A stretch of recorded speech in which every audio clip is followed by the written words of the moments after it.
ತಮಿಳುನಾಡಿನ ತಂಜಾವೂರಿನ ಹಸಿರು ನಾಡಿನಲ್ಲಿ ನದಿ ಕಾವೇರಿಯು ತನ್ನ ಮೃದು ತೀರವನ್ನು ತಾಕುತ್ತಾ ಹರಿಯುವ ಸ್ಥಳದಲ್ಲಿ ಪ್ರಕೃತಿಯ ಅಂಗಳದಲ್ಲಿ ವಿಶಾಲವಾಗಿ ನಿಂತಿದೆ ಬೃಹದೀಶ್ವರ ಟೆಂಪಲ್.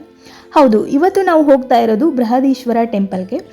ಈ ದೇವಾಲಯವನ್ನು ಕ್ರಿಸ್ತಶಕ 1010ರಲ್ಲಿ ಚೋಳ ಸಾಮ್ರಾಟ ರಾಜರಾಜ ಚೋಳ ಪ್ರಥಮರು ನಿರ್ಮಿಸಿದರು. ಚಿನ್ನದ ಕಿರಣಗಳಲ್ಲಿ ಹೊಳೆಯುವ ಈ ದೇವಾಲಯದ ಕಲ್ಲುಗಳು ಇಂದಿಗೂ ಚೋಳರ ಶೌರ್ಯವನ್ನು ನೆನಪಿಸುತ್ತದೆ.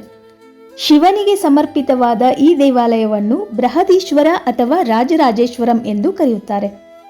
ಬೆಳಗಿನ ಸೂರ್ಯೋದಯದ ಮೊದಲ ಕಿರಣಗಳು ಗೋಪುರದ ಮೇಲೆ ಬೀಳುವಾಗ ಅದು ಸುವರ್ಣದ ಹೊಳಪಿನಲ್ಲಿ ಪ್ರಕಾಶಿಸುವಂತೆ ಕಾಣುತ್ತದೆ.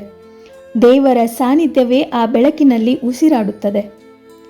ದೇವಾಲಯದ ಗೋಪುರವು ಸುಮಾರು 210 ಅಡಿ ಎತ್ತರದ ಮಹತ್ ಕಾರ್ಯ.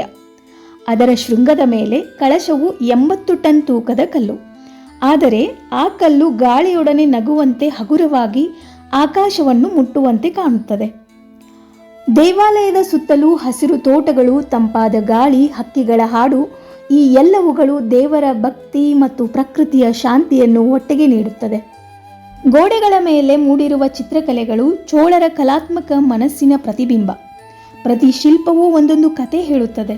ನೃತ್ಯ, ಯುದ್ಧ, ಭಕ್ತಿ ಮತ್ತು ಜೀವನದ ಸಂಗೀತದ ಕತೆ. ಬೃಹದೀಶ್ವರ ದೇವಾಲಯವು ಯುನೆಸ್ಕೋ ವಿಶ್ವ ಪಾರಂಪರಿಕ ತಾಣಗಳಲ್ಲಿ ಒಂದಾಗಿದೆ. ಪ್ರತಿ ವರ್ಷ ಸಾವಿರಾರು ಭಕ್ತರು ಇಲ್ಲಿ ಬಂದು ಶಾಂತಿ ಮತ್ತು ದೈವಿಕ ಶಕ್ತಿ ಅನುಭವಿಸುತ್ತಾರೆ. ತಂಜಾವೂರಿನ ಈ ದೇವಾಲಯವು ಕೇವಲ ಕಲ್ಲಿನ ನಿರ್ಮಾಣವಲ್ಲ, ಅದು ಭಕ್ತಿ, ಕಲೆ, ಪ್ರಕೃತಿ ಮತ್ತು ಶೌರ್ಯದ ಜೀವಂತ ಮೂರ್ತಿ. ಬೃಹದೀಶ್ವರರ ಈ ದೇವಾಲಯವು ಭೂಕಿರೀಟದ ಮೇಲೆ ಅರಳಿದ ದೇವ ದಿವ್ಯ ಹೂವು.